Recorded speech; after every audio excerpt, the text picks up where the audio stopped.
Hello guys, welcome. പതിവുപോലെ തന്നെ ഇന്ന് ബിസിനസ് സ്റ്റഡീസിൻ്റെ എക്സാമിൻ്റെ ഒരു റിവ്യൂ ആയിട്ടാണ് വന്നിട്ടുള്ളത്.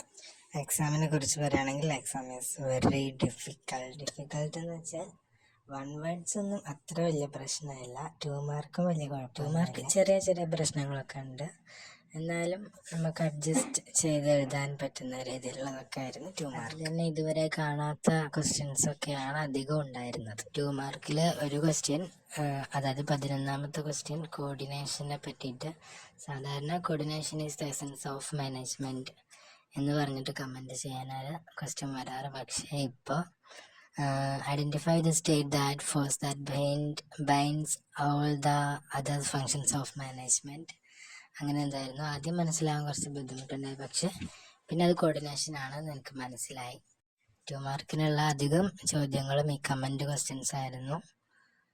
അതിൽ പിന്നെ ഈസി ആയിട്ടുള്ളതാകെ who is laissez faire leader, പിന്നെ ഹു ഈസ് കൺസ്യൂമർ, അതൊക്കെ മാത്രമായിരുന്നു. ബാക്കിയൊക്കെ നല്ല ഡിഫിക്കൽട്ട് ക്വസ്റ്റ്യൻസ് ആയിരുന്നു. പിന്നെ 3 മാർക്കും അതിലും 5 ക്വസ്റ്റ്യൻസ് അറ്റൻഡ് ചെയ്യണം. എനിക്ക് 4 അറ്റൻഡ് ചെയ്യാൻ പറ്റുള്ളൂ. ഒന്ന് പിന്നെ ഞാൻ അഡ്ജസ്റ്റ് ചെയ്ത് എന്തൊക്കെയോ ചെയ്ത് എഴുതി, അതിന് മാർക്കൊന്നും എക്സ്പെക്റ്റ് ചെയ്യുന്നില്ല. മൊത്തത്തിൽ നോക്കുമ്പോൾ 3 മാർക്ക് ക്വസ്റ്റ്യൻസും ഡിഫിക്കൽട്ട് തന്നെയായിരുന്നു. 4 മാർക്ക് പിന്നെ നോർമലായിട്ടുള്ള ഇമ്പോർട്ടൻറ്റ് ക്വസ്റ്റ്യൻസിലൊക്കെ അല്ലെങ്കിൽ പ്രീവിയസ് ക്വസ്റ്റ്യൻസൊക്കെ ആയിട്ട് വന്നത് മാത്രമായിരുന്നു. 4 മാർക്ക് അത്യാവശ്യം ഈസി ആയിട്ടുള്ള ഒരു സെഗ്മെൻ്റ് ആയിരുന്നു. പിന്നെ 5 മാർക്ക് ഈസ് വെരി ഡിഫിക്കൽട്ട് ആണ്. Especially match the following type of plants എന്നുള്ള ആ ഭാഗത്ത് നിന്ന് വന്നതാണ്. അത് ഒന്നും മനസ്സിലാവാത്ത കുറച്ച് കാര്യങ്ങളായിരുന്നു. ഈസിയാണ്, ബട്ട് എനിക്കൊന്നും കാര്യമായിട്ട് മനസ്സിലായില്ല. പക്ഷെ അവസാനം എന്തൊക്കെയോ എഴുതി വെച്ചു. പിന്നെ അവിടെയും ഒരു കമൻറ്റ് ക്വസ്റ്റ്യൻ ആണ്, management is a series of continuous interrelated functions. മാനേജ്മെൻറ്റിൻ്റെ ഫങ്ഷൻസ് ആണ് ചോദിക്കുന്നത്. പിന്നെ അതുപോലെ തന്നെ ഡീസെൻട്രലൈസേഷനെ കുറിച്ചിട്ടൊരു കമൻറ്റ് ക്വസ്റ്റ്യൻ, അതും അത്യാവശ്യം ഡിഫിക്കൽട്ടായിട്ട് തന്നെ തോന്നി. ഒരു പരിചയമില്ലാത്തൊരു ക്വസ്റ്റ്യൻ. പിന്നെ അവസാനം 8 മാർക്കിൻ്റെ ക്വസ്റ്റ്യൻസ് ആണ്. അത് ഭയങ്കര ഈസി ആയിരുന്നു. ഭാഗ്യത്തിന് അത് മാത്രം കുറച്ചെങ്കിലും ഈസി ഉള്ളതായിട്ട് തോന്നി.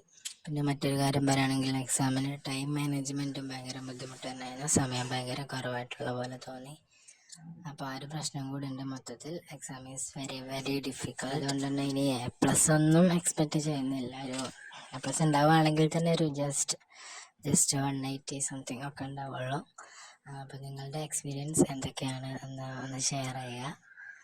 ഇതൊക്കെയാണ് എൻ്റെ അനുഭവം. ഭയങ്കര ഡിഫിക്കൽട്ടായിട്ട് തോന്നി. എല്ലാവർക്കും അതുപോലെയാണ് എന്നുള്ളതൊക്കെ അറിയാനായിട്ടൊന്ന് കമൻറ്റ് ചെയ്യുക. എന്തെങ്കിലും ഡൗട്ട്സ് കാര്യങ്ങളൊക്കെ ഉണ്ടെങ്കിൽ കമൻറ്റിൽ അറിയിക്കാൻ പറ്റുന്ന പോലെ എല്ലാവർക്കും റിപ്ലൈ തരാനൊക്കെ ശ്രമിക്കാം. അപ്പോൾ ഇനി എല്ലാവരും എക്കണോമിക്സ് എക്സാമിന് പഠിക്കുക നന്നായിട്ട്. So thank you for watching and by.